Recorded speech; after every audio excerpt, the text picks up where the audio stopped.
Oh, we'll also need just one Ochman cup here with a spoon. Oh, okay.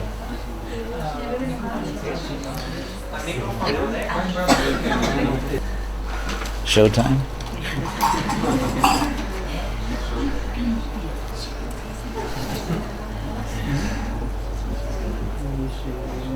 So, Hare Krishna.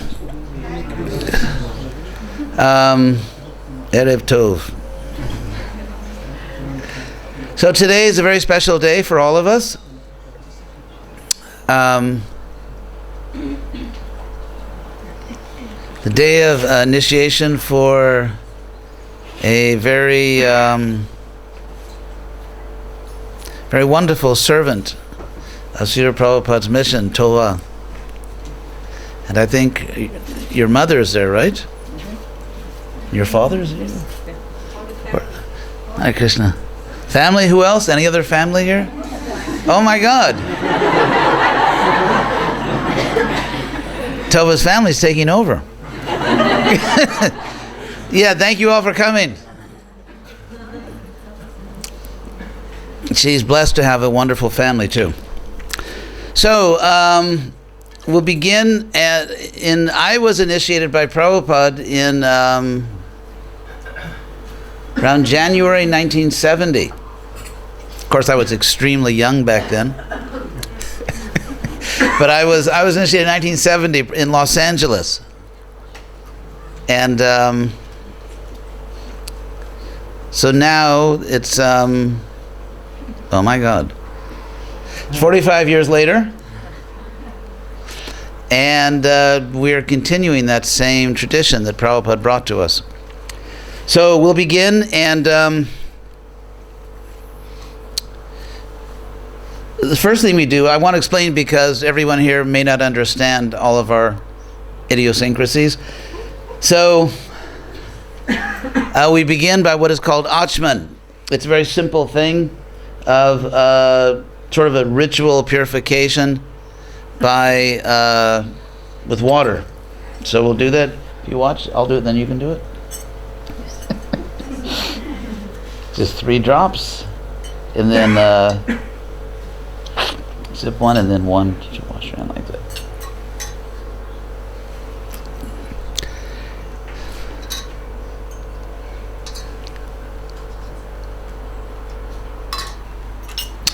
So please repeat. Om Apavitra Pavitro Va Sarva Vastang Gatopi Va Jaksmaret Pundari Kaksham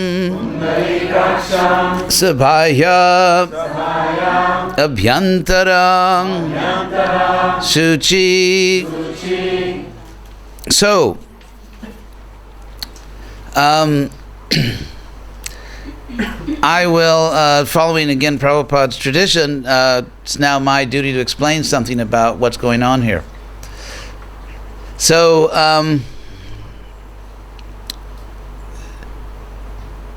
the word Diksha is a Sanskrit word for initiation, Diksha. And if we study ancient literature, like the Bhagavatam, to see how this Sanskrit word is used, it indicates a process, it can be by which people purify themselves for an encounter with God. For example, my bar mitzvah.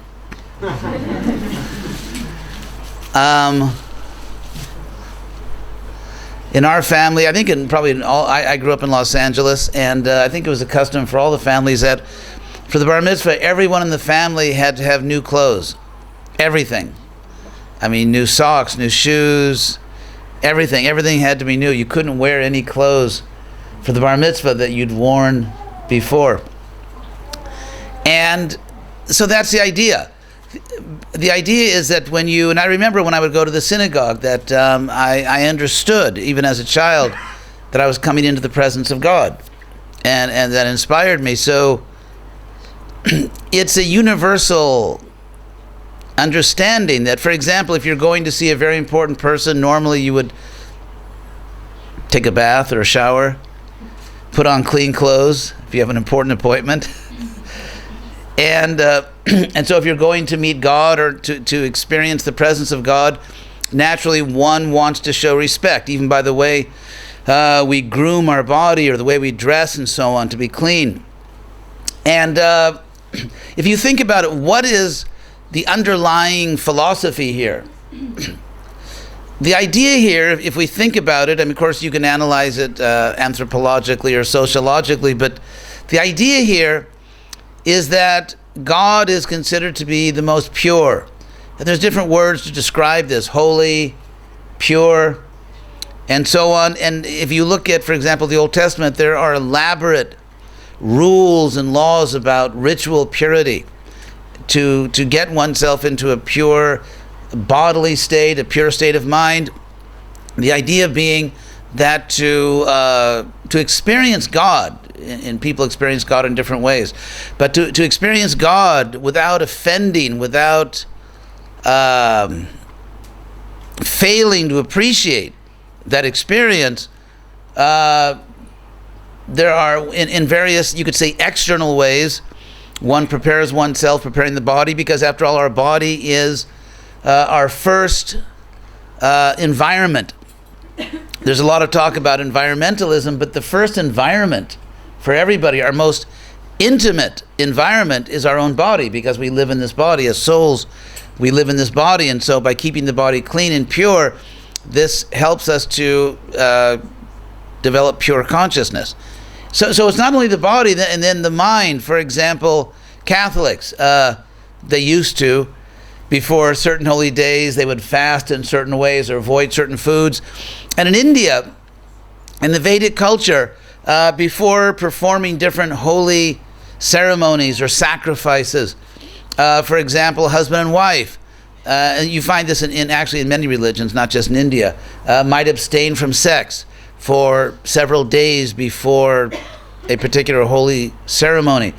And so in Sanskrit, these processes, whatever they may be, and they're found throughout the world in all world religions, these processes of preparing oneself, trying to, doing everything possible physically and emotionally and mentally, doing everything possible to come into a higher state of consciousness so that one can successfully encounter the divine. That preparation was called Diksha. That preparation was called Diksha. So, India, like every other country, went through its highs and lows. Every civilization has periods of high culture, of virtue, and every civilization has cycles of degradation and moral weakness, which usually leads to military weakness, by the way, if you study history. So, in India, some time ago, say thousands of years ago, there was a type of spiritual revolution in which people understood that what religion really is about, or should be about, and we're speaking in a non-sectarian way. This is not Hinduism. This is just the universal phenomenon of human religiosity. That what religion ultimately is about is love. Love of God and love of all God's creatures. This is not anthropo-chauvinism, or this is not chauvinistic humanism. We find that in all species of life, the species tend to protect their own when they're not killing their own.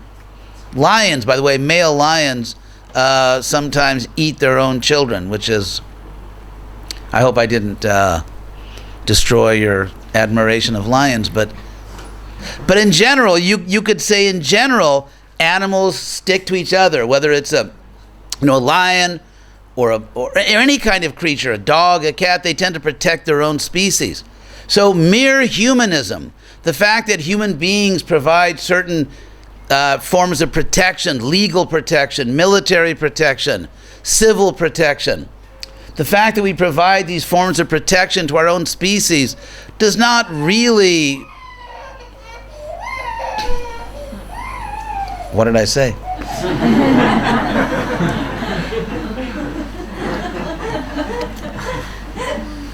So, humanism does not make us fully civilized. It's a good start. It's necessary but not sufficient. So, this understanding that all living beings, all that lives is sacred, all that lives is part of God, this is, of course, a higher understanding. But in any case, so when in India thousands of years ago they had the type of spiritual revolution that religion is not just about rituals, it's not just about, my God can beat up your God, which is, or following this rule, following that rule. It's really about developing love. Nowadays in the world, in America, there's it's a cliche that this dichotomy or this distinction between being religious and being spiritual. And the obvious reason that people in general have come to see religious and spiritual as different is because there are so many religious hypocrites in the world. In other words, there are so many religious people who are not very spiritual. And sometimes it seems like the more religious they are, the more they hate other people who aren't like them.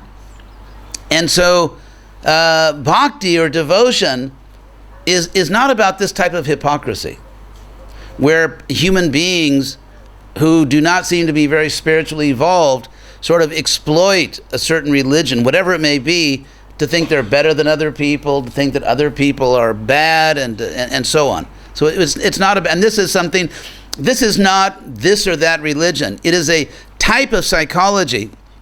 And if you just do a study of human beings, for every 1,000 human beings, you'll come up with so many people like this. It's just a psychological type, and you'll find them in every religion.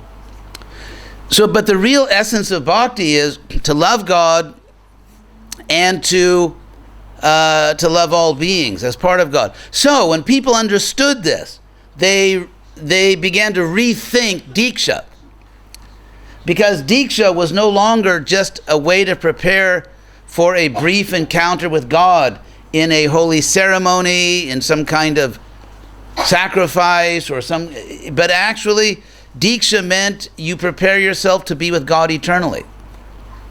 And your whole lifetime is preparation for that eternal, intimate contact with God. And so with that understanding, Diksha came to mean, or it was understood the way we understand it now, that the person being initiated, in this case, my next victim, is Tova. The idea is that one is committing oneself to use one's life to prepare oneself to return to God, which is, by the way, what the word religion means. The word religion comes from the Latin religare, like a ligament. If you know this word ligament, it holds things together. So religare, to reconnect. So the word religion actually has the same root meaning as the word yoga, which also means to connect, which is interesting.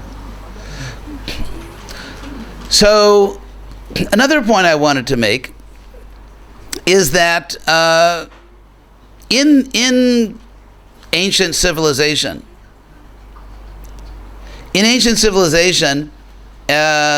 some of which is really only now, you can do that afterwards, after that, some of which now is preserved in India. India is very interesting because if you look at, for example, ancient European civilization like pagan Europe, or even early Christian Europe, or other parts of the world, Greece, Scandinavia, the indigenous cultures of the Western Hemisphere, or Israel, what you find is that people have changed a lot. That the ways in which people are religious have changed a lot. For example, if you look at Israel, all scholars know that Judaism, before the destruction of the Second Temple in Jerusalem, was very different than it is now. In many ways, it was much more diverse. There was much more freedom to do, for different approaches, and so on. And then after the fall of the Second Temple, everyone kind of, they thought we have to stick together, and then you develop these, like if you're Jewish, you have to be like this, which is, of course, more diaspora Judaism than it is Israeli Judaism, technically speaking. But in any case,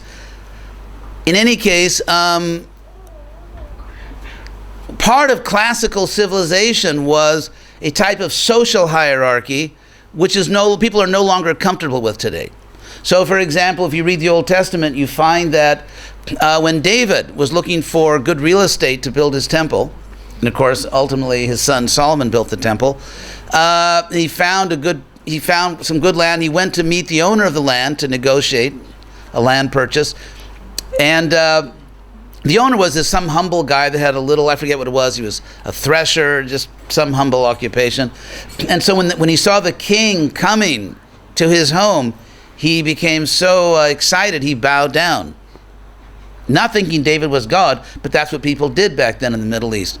When Abraham had to bury his wife Sarah, and there was a rich man who had a good cave. He used to bury people in caves, and Abraham asked him to give the cave. The man agreed, and Abraham, I think the man was not even Jewish, or he wasn't, well, that's sort of anachronistic. He wasn't a follower of Abraham. But Abraham was so grateful, Abraham was so grateful, he bowed down to the man and touched his head to the ground. By the time you get the Hanukkah story, this is not considered kosher. This is not considered good. So there's a famous Hanukkah story I learned as a child. I never forgot. It's like engraved in my mind. The mother with all of her sons, and none of them would bow down to the Greek ruler, and they were all killed. But actually, earlier in the Old Testament, people used to bow down to each other all the time. So you can see how the culture changed. But in India, they still do that. When they go into temples, they bow down and so on. And it's considered to be a way of engaging one's body, not only one's mind, but one's body in submission to God. And of course, not only to God, but this culture, if you look at basically the pre-industrial world, you find that there were very sort of rigid social hierarchies. India is famous for its caste system. Europe had a caste system. The only difference is Europe had an industrial revolution earlier than India, which is what destroyed the caste system, but that's a whole other topic. Anyway, so what I mean to say is, because this Krishna conscious culture is coming from India, obviously it comes with some of the customs, a type of submission to a higher spiritual authority. So the point I wanted to make here is that what we're doing here, Bhakti Yoga, when it's properly understood, submission to God or submission to a representative of God or guru or whatever never means that one gives up one's, one's integrity or responsibility for one's life. It does not mean that one gives up one's rational thinking and as an act of devotion becomes mindless. So that, you surrender to a guru, and that's the last free, rational decision you ever make.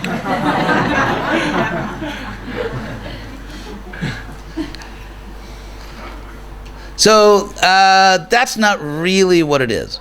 Of course, some people, as we know, there are many psychological types in this world, and some leaders like the idea of people mindlessly surrendering to them. And some people, whether it's a guru or a bad marriage or, whatever it is, some people like the idea of going mindless, like sort of existential freedom. I'm not responsible for what I do, and anyway, we don't have to go into all this aberrant psychology. But the point here is that in the real Krishna conscious system, to accept a guru is a rational free choice, and one chooses to follow a guru or not follow if the guru turns out to be a lemon, as we say in America. What? Jerk, yes. You can imagine your own negative word here. So, I know myself, for example, I have a guru, a spiritual master, Prabhupada, who really is a leader for all of us. And also, I want to mention today is the birthday of a very dear friend of mine who passed away years ago, Tamal Krishna Goswami, who was a great inspiration to the devotees here in Israel and is responsible for so many of the wonderful things that are going on here. So in following my own spiritual teacher, Prabhupada, I would say every day, everything I do because I clearly understand it is in my rational self-interest to do so. And so rather than giving up responsibility for my life, I'm doing the opposite. I'm actually growing spiritually and becoming more and more autonomous as I grow. For example, if you go to a doctor, let's say someone has serious health problems and you find a really good doctor.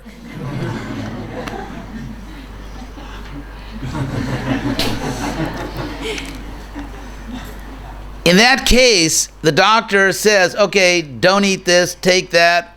You have to, the doctor gives the patient a list of instructions. And so if the patient says, hey man, I want to be free, the patient obviously is, is deranged. So when you surrender to a doctor, it's not that you're giving up your freedom, you're trying to recover your freedom. If you follow the doctor and you get back your health, you get back all your freedom of movement, your freedom of activity. So among civilized people, among good people, whenever there's any type of hierarchy, like someone is above someone else or someone instructs someone else, the purpose must be to elevate that person, not to keep them down. Any good person who instructs another person is trying to help them grow and become autonomous. For example, parents. Second baby to be red carded here, like in soccer.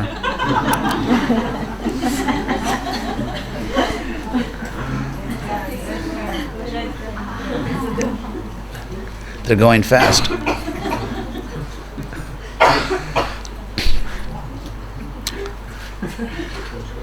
So that means that a spiritual teacher cannot have selfish desires.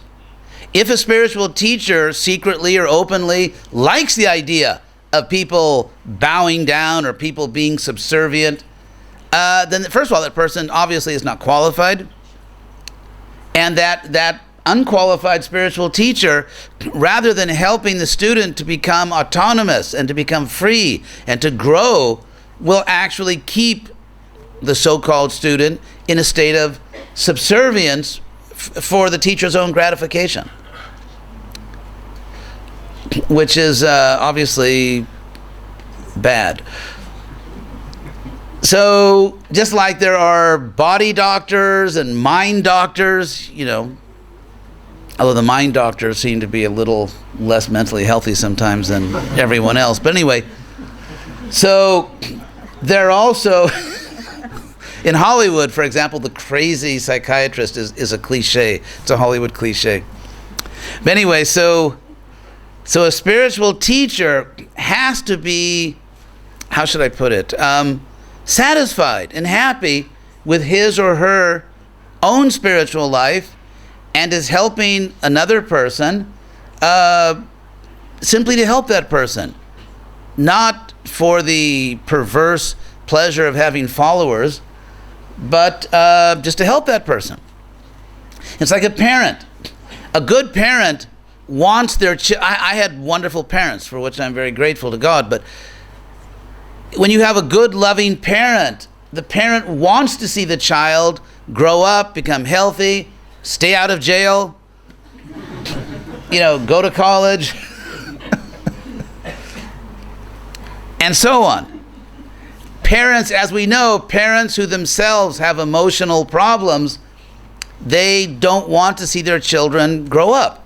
They want to keep control of their children. So whether it's a parent, a mother, a father, a guru, or anyone, the purpose is to help the person grow and be free. The purpose is not to try to keep someone down for one's own perverse pleasure. So that's what this is about. I mean, it's not very mysterious. Just like if you want to learn history or biology or whatever you want to learn, there are teachers and there are students. And so to learn spiritual life, there are teachers and students. It's quite simple. That's what's going on here. And the student makes certain vows or promises. The word devotee, we use that word devotee. And actually it comes from the Latin devoto. Voto in Latin means a vow, from which we get the English word vow. And voto in Latin, of course, is Sanskrit vrata. I won't go into that. I'll simply say that historically, if you look at the history of languages, languages tend to become simplified over time, and in one sense is in avoiding consonant clusters, as you know. Anyway, that means a bunch of consonants together. So somehow that didn't happen in Russian. So, but anyway, so you have the word vrata, and they just took out the R in Latin to make it vota or voto. And so, or to vote for someone, it's the same word, to vote for someone, to pledge yourself. So devoto literally means someone who lives by a vow. If you think about it, when you become a doctor, you take that Hippocratic oath, don't you? Did you take it? Did you mean it? Yes. I'm just kidding. All the time.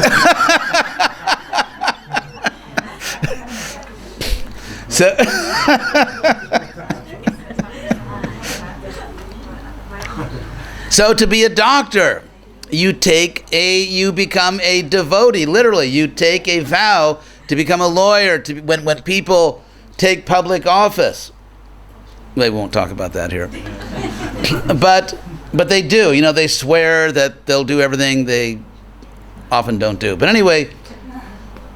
But the idea is, whenever you're engaged in a serious activity, whenever you take on a serious responsibility, often you promise to do certain things, right?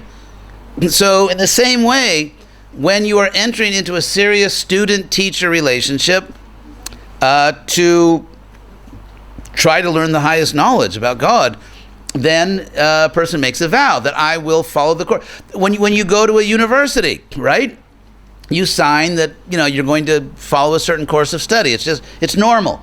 So here the vow is to avoid certain activities which are considered to be and are in fact harmful, morally and physically and emotionally harmful, such as brutalizing innocent creatures. It's just, you can't really practice religion or spiritual life seriously and at the same time brutalize innocent creatures because you like the taste of their bodies. It's there's obviously something wrong with that picture. And then another one is, well, actually I won't give away the this is going to turn out to be a spoiler because Tova's actually going to make the vow. Or intoxication. And one time I was driving in a car with Prabhupada, and he was talking about, because Prabhupada came in the late 60s and there were so many drugs going around America. And so Prabhupada said, we're already intoxicated, we're already drunk with this bodily concept of life, thinking I am the body, instead of realizing the obvious, that we're the soul. Like I said, your skin changes every 2 weeks. You're actually in a new body, you're in new skin every 2 weeks. So it's technically not possible that you are your body, unless you have an amazing psychological disorder and every 2 weeks you become a different person. So assuming that you're a sane human being, you're the same person now you were since you were born. And yet every 2 weeks, you're literally in a different skin. So it's technically not possible that we are our bodies. And yet all of our vanity, our pride, our who we think we are, like I'm a Caucasian male from Southern California. I mean, all these things, they're actually based on the body. And spiritual life doesn't mean to reinforce your bodily identity. Spiritual life means to understand you're not the body, you're an eternal soul. And therefore, if you understand that, then certain activities, because they drag your mind in the most intense way into exploiting your own body, they're obviously not compatible with a serious spiritual practice. It's like they say, it's like trying to walk in opposite directions at the same time. So for example, I'm not going to answer that call. So it's vibrating. Anyways, I forgot. I must have somehow put it on vibrate. So the idea is that, for example, the most intense material pleasure is generally taken to be that pleasure which comes from the reproductive organs, and which are, believe it or not, reproductive organs. And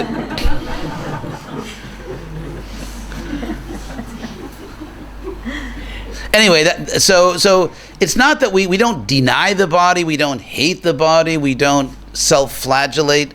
Like, she's not going to take a vow to, whip herself every night or something. It's just a question of understanding what the body is and then rationally pursuing your self-interest. So drugs and sex, which is not meant for, or to say not within marriage. That's a simple way to put it. And then meat, fish, and eggs I mentioned, and then of course gambling. Gambling is, as we know, it's an addictive activity, and it's based on trying to get something for nothing. The luck of the draw, and there are many 12-step programs for gamblers. So. And I think everyone knows how many people have destroyed their lives, destroyed the lives of their families because of this addiction. So there's that, and then chanting Hare Krishna. Maybe briefly a word on why we chant Hare Krishna. Well, because if we didn't, we wouldn't be the Hare Krishnas, right? We would have an identity crisis. The idea is that... and you find this in all world religions, including Judaism, and Christianity, and Buddhism, and Islam, is that God is present in the name of God. Baruch Shem Kavod, and all that. So, I always mention this actually when I lecture around the world, even to non-Jewish audiences, that in the Old Testament, when Solomon is building the temple, conceiving the temple, building the temple, the first temple in Jerusalem was actually a temple built to the name of God. It was actually, like in Sanskrit, Nam Mandir. It was a temple to the name, and there's a statement that as God lives in heaven, his name lives in the temple. So the idea that the name of God is a full avatar, it's a full manifestation of God, is something that you find in all world religions. So this is not simply something from, let's say, the Bhakti tradition. It's found in all world religions, actually. The idea that God's name is somehow a full manifestation of God. And this, of course, gets into the philosophy of language. And the question of whether language is necessarily material. Can there be spiritual language? Something which in the Plato, actually, the Greeks were kind of losing sleep over this at times. What's the Cratylus? Cratylus, the name of Platonic dialogue, where Plato and Socrates raise the question that can you have a word which has a special relationship to what the word means? Like, can there be and of course the Greeks were extremely chauvinistic. The Greek word for foreigner is also the Greek word for barbarian. And so they were wondering if there's a special relationship between, let's say, the word water in Greek, which I forgot, and water itself. And so this idea, this philosophical question, can there be, under special circumstances, a special relationship between a word and that which the word indicates? And of course, spiritually, the answer is yes. We have that statement, Abheda Twan Nama Nam, that on the spiritual platform, in the case of God, there's no difference between God and the name of God. That's why you say, the Shem Kavod and all that. So when you chant the name of God, this is not a sectarian process. You can chant the name of God in any language. It doesn't matter what language, Ivrit, or Sanskrit, or English, or any religious tradition. It's not sectarian. But God is present in the name of God. I mean, think about it. If a child calls the mother or the father, the parents know the child is calling me. It's not that the mother says, okay, you didn't pronounce my name exactly as I like it, so I think I'm not going to come. You know, so when we call out, even if you say, hey, you, I mean, you get some points.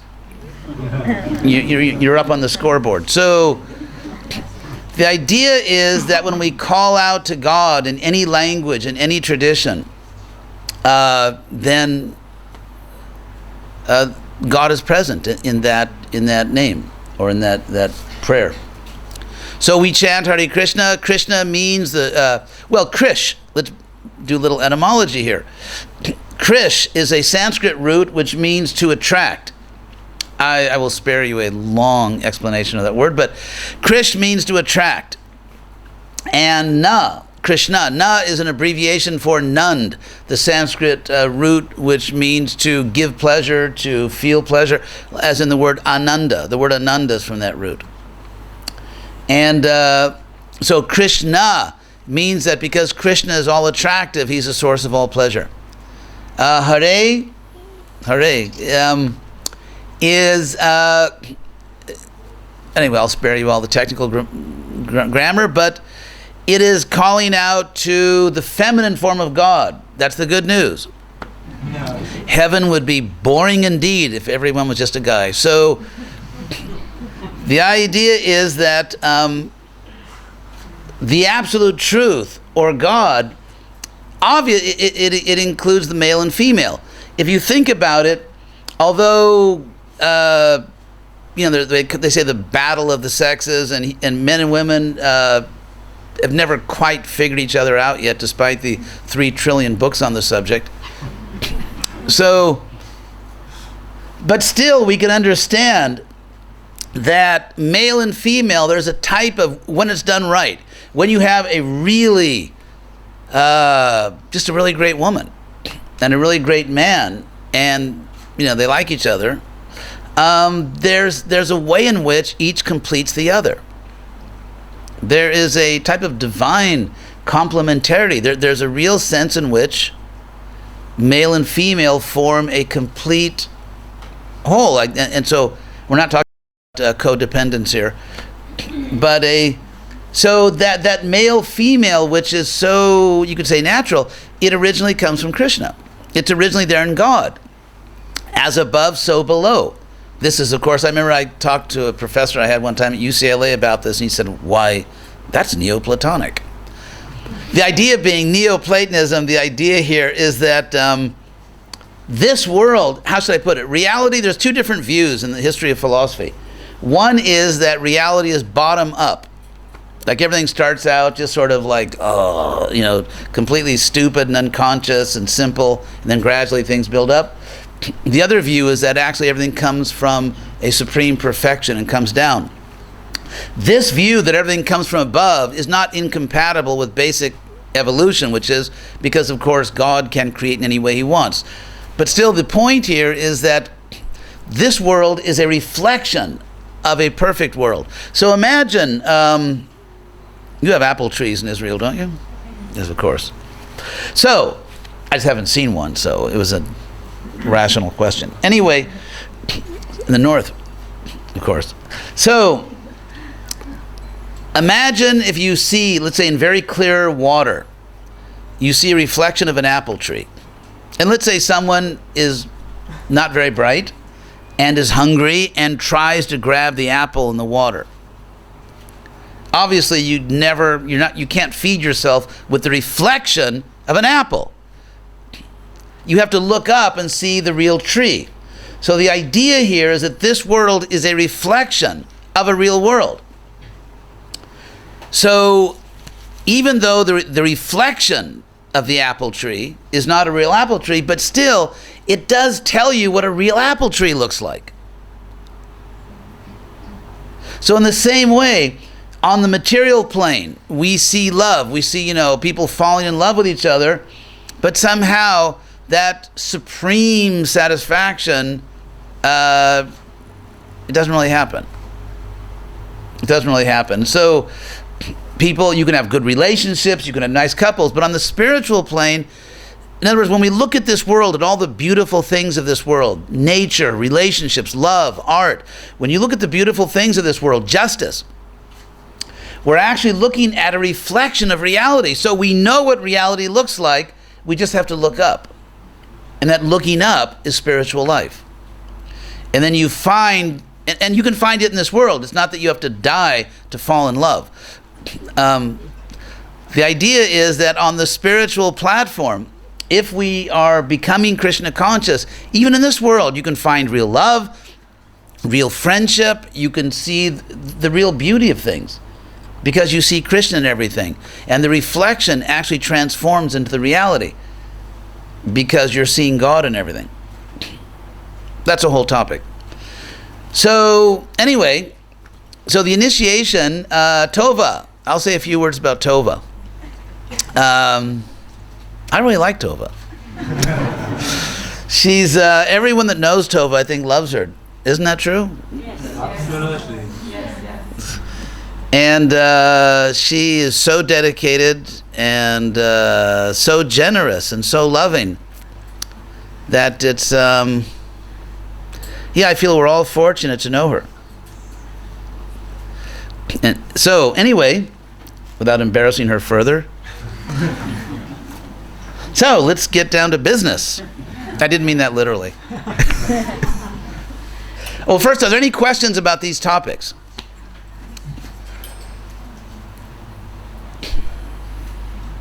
No? Yes. Good avatar. You presented the Bhakti as a general culture of the whole world. But what is the uniqueness of Bhakti and the names of Krishna? Well, I explained that about the name Krishna. And Hare is the feminine. And Rama means the source of pleasure, actually. What is unique about this? It's very interesting because we come from there is in this part of the world, in Europe, in many parts of the world, not all parts of the world, but in some parts, there is a very bad religious history. There's a very bad religious history, and people, there still is, right? People killing, I mean, unfortunately, it's still going on. People killing each other because, you have the wrong religion. So, because of this very bad religious history,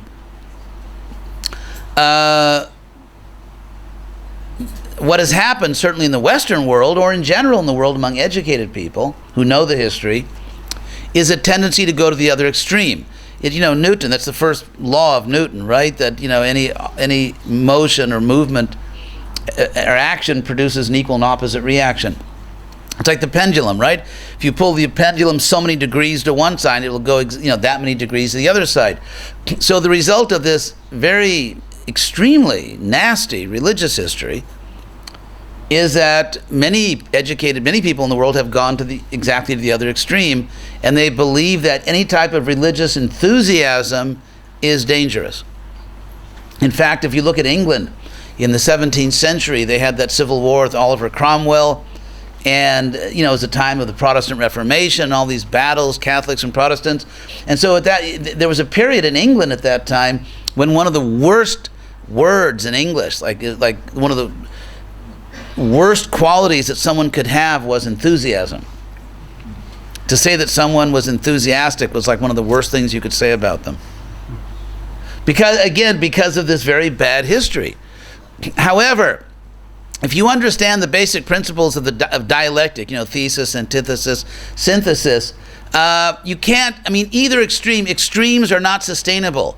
People cannot live good lives in extreme positions. It's like if you, like with your body, if you go to one extreme of overworking your body, you'll have trouble, or if you don't do any exercise, you'll have trouble. So to be a religious fanatic it's not good for the world. It's not good for any individual, and it's not good for the world to be an extreme religious fanatic. But it's also not good for the world to be a fanatic metaphysical relativist. In other words, what you find is because of this religious fanaticism, now there's all these people in the world who are fanatically relativistic about religion. that everything's the same and nothing's better than anything else. And if you say one word like this may be a little better than that, you're taking us right back to the Dark Ages. You're taking us back to, murderous religious wars and everything. If you just say, well, maybe philosophically this makes more sense. And so in Krishna consciousness, our position is what I call principled inclusivism. We recognize that God is, many places. We understand there are many religions that are bringing people to God. At the same time, we have reasonable principles by which we evaluate what is more or less advanced. Like in math, you could have many mathematical statements or equations which are true, but there's more advanced math. And the difference is, when you're just dogmatic, and you say this is the true revelation, and your so-called revelation is false, and blah, blah, blah, and the devil and all that toxic language, it's not something you can rationally explore. It's just a fanatical claim. But when you say that this is ultimately provides greater information, or there's greater philosophical development, it's something you can rationally test and explore. So the claim we make about Krishna consciousness, that this is a very advanced knowledge of God, it's a reasonable claim. It's a claim made on rational spiritual principles, and therefore you can evaluate it, you can test it, you can critique it, and we can discuss it. There's a cliche in the world that most of the wars were fought over religion. But what I say is, if all you knew about religion in the world was, let's say, the religions of South Asia, would you say that? You couldn't say that. In fact, even if you knew pre-Christian Europe, you couldn't say that, because if you look at the Roman Empire, they didn't fight religious wars. They just fought for, more wholesome purposes like greed, lust for power. So like the Romans, they were greedy and lusted for power, but the Romans didn't fight to bring Jupiter to the world. They just wanted power and money. But it wasn't about Jupiter. And so this mixture of violence and war and hatred with religion is an extremely toxic and destructive combination. And therefore, because this Krishna consciousness, because it comes from a civilization in South Asia where people did not fight religious wars. People respected each other's religions, but at the same time, they had healthy debate. In science, in any academic field, if you forbid debate, you're going to get very bad science. That's what they call, referee journals. If you, let's say, you're doing medical research or historical research, any research, and the rule is it's not nice to debate. It's not nice to critique what anyone else said. Everyone is right, no one is wrong. Fine, you're going to get extremely bad scholarship. And that's kind of what's happening. That's kind of what's happening in the religious field today, because people are so collectively, historically, socially traumatized by this horrible religious history that they just put a complete embargo, like forbidden to debate religion. Don't debate it, don't talk about it. No one should argue that this is better than that because it's too dangerous. It's just, don't even go there. I'm saying that if we want to move forward, it's like if, let's say, someone is eating bad food, unhealthy food, the solution is not to starve. That's not a solution. The only solution for bad food is good food. So the historical solution for fanaticism, religious violence, atheistic humanism is not a solution, because history shows that it simply does not have the metaphysical, emotional firepower to control civilizations.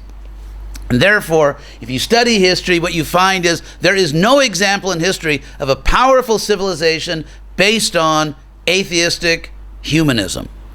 Why? Because it just doesn't inspire people. It just doesn't work. It's like, for example, if you look at the solar system, the sun, there is a system because the sun has the mass to hold the other planets in orbit. If you take out the sun and put like Pluto in its place, the system collapses. The system collapses. So when you remove God from the center of society and you try to put some form of academic, atheistic humanism, the system collapses. The system, read history. And so therefore, the only solution for bad religion, and by bad religion I don't mean, Judaism or Christianity or Hinduism or Islam or Buddhism. I mean fanaticism in all its forms. So the solution the solution is good religion. And in order to have good religion, just like to have good biology, good sociology, good geology, good movies, you have to have critics. You have to have open, fair, reasonable discussion and debate. And so, therefore, in Krishna consciousness, we're not going to either of these extremes. We're not going to the extreme of religious fanaticism. We respect and even admire the real God consciousness that you find in all the world's religions among the good people in those religions. And at the same time, we don't go to the other extreme of fanatical relativism. Fanatical relativism. So the people that say, no, it's all the same, they're all the same, nothing's better.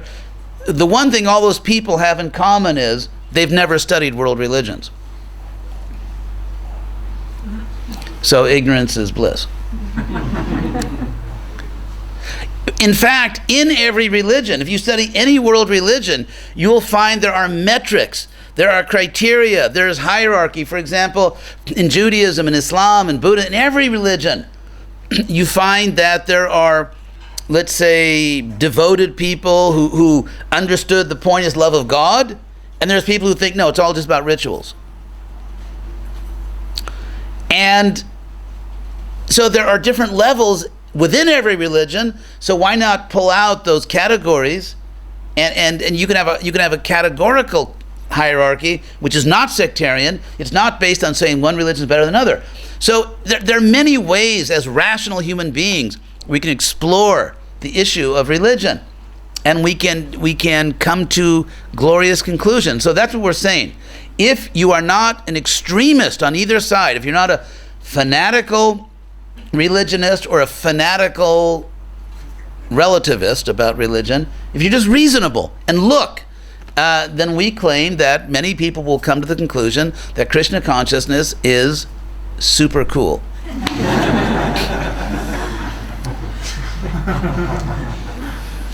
I'm from California. You can take the guru out of California, but you can't take California out of the guru, right? So, perhaps we'll proceed now. Anything else? Good avatar, Prabhu? So, thank you all very much for coming, especially Tova's family, who are special guests here, and especially Tova. Thank you for everything. So, perhaps Varshavanavi or Shelley or someone could put this on.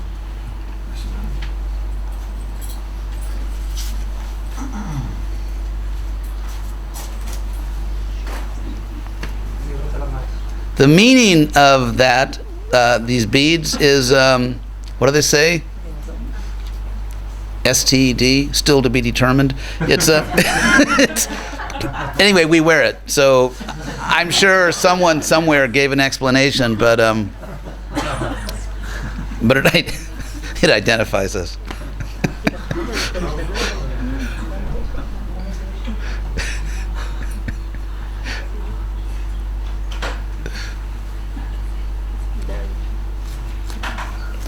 So, now the vow, the voto.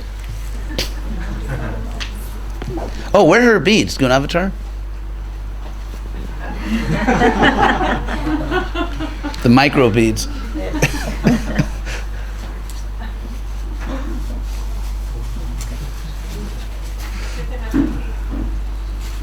What's that? You don't get to keep the plastic bag. No.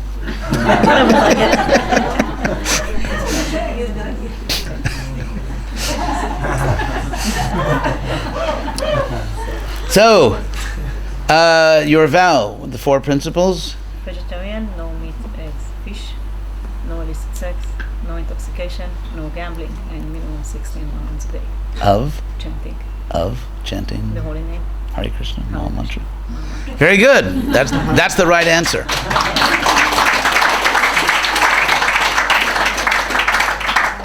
Vedic Jeopardy. So, very good. So, there's a very, very beautiful song to Radharani, the sort of like the supreme divine female. By the way, I remember in the 80s when I was living in Florida that I read in the Miami Herald newspaper that the scholars studying the Dead Sea Scrolls found an ancient fragment that talked about God and his consort.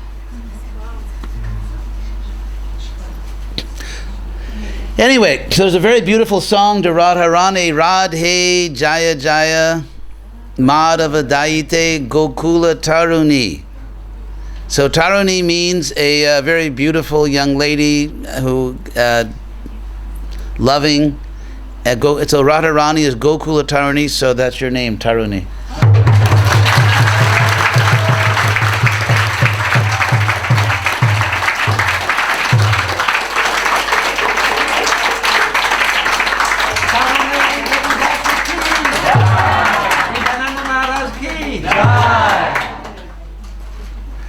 So, it's a deal, right?